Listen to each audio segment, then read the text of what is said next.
Hello ladies and gentlemen, I'm tbguy1992, and I'm here to tell you the story of Command & Conquer, made by these guys. The first one, because there are more. Many more. So basically, in the near future date of 1995, some big rocks from space crashed into Earth and started leaking out a strange green crystal thing that turns everything around it into more green crystals, including people and animals and the ground that we need to grow food on. This might be a problem. The first attempts to study it fail when the people who touch it die horrible deaths, as graphically illustrated here. However, a bald guy with a goatee shows up and says, "Hey, I can use this," and quickly proceeds to become filthy rich by turning the crystals into boring things like raw materials and energy to power the world. But he won't use this newfound wealth to give to charity, start new businesses, cure cancer, or give to their preferred political candidates for totally not bribery. Nope, he uses his newfound wealth and power to put into action the plan, which he never tells us. The bald goatee guy, whose name is totally not a reference to the Bible or anything, starts a group that calls themselves the Brotherhood of Nod. This was most likely the result of a word of the day calendar on his desk when he couldn't think of anything else, but then he comes up with some deeper meaning for it, so all is good. He then asks his 10-year-old nephew to come up with the most badass animal they can think of to make Nod seem all cool and stuff for their logo. This happens to be an eagle because Burka!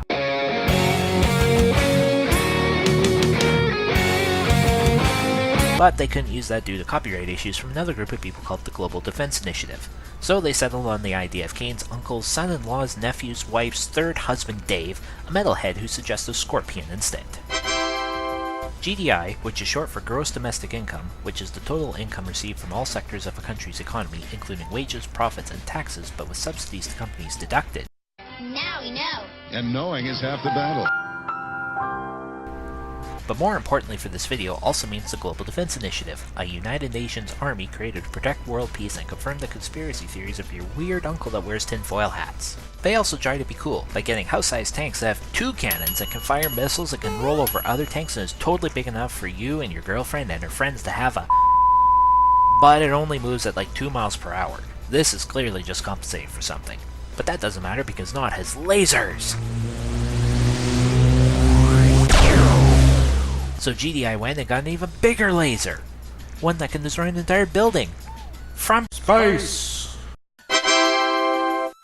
So you can pick either the good guys or the cool guys, and have a fight to the death. If you side with the cool guys, and why wouldn't you, you nerd, you will be treated to one of 2 stories and high-quality, state-of-the-art full-motion video footage of how a brave, intelligent, and totally not a genocidal mass murderer takes over, liberates, all of Africa from the ruthlessly exploited Gottlieb Duttweiler Institute for the bald goatee guy so they will no longer be not ruthlessly exploited.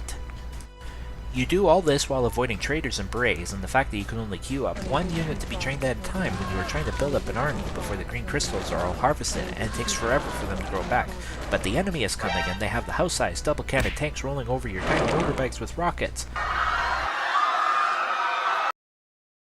Before finally, spoiler alert, taking over the graphical display interfaces, Space Laser! And then getting to choose to blow up one of the most important landmarks of the Western world.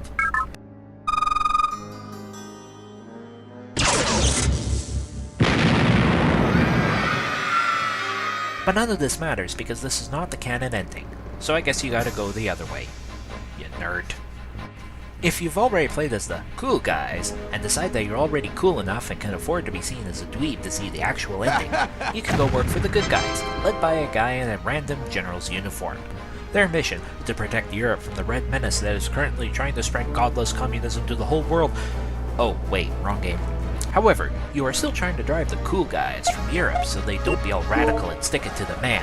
The bald goatee guy taunts you, makes it look like the good guys are actually bad guys because of fake news, and nearly results in Gamma Delta Iota from being shut down by the United Nations. Psych!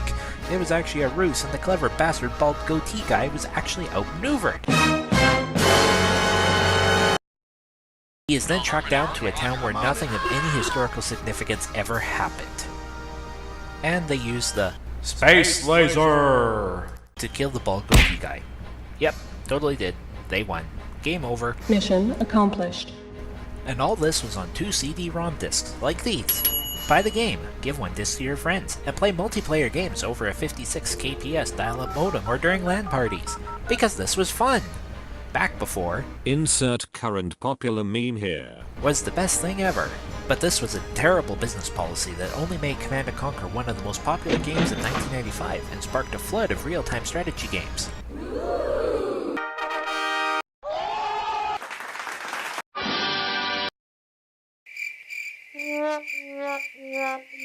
And many great memories and a franchise that has lasted to the present day of 2000-something. Good thing someone with business sense came in and straightened that out pretty quickly. Please don't cancel the remasters.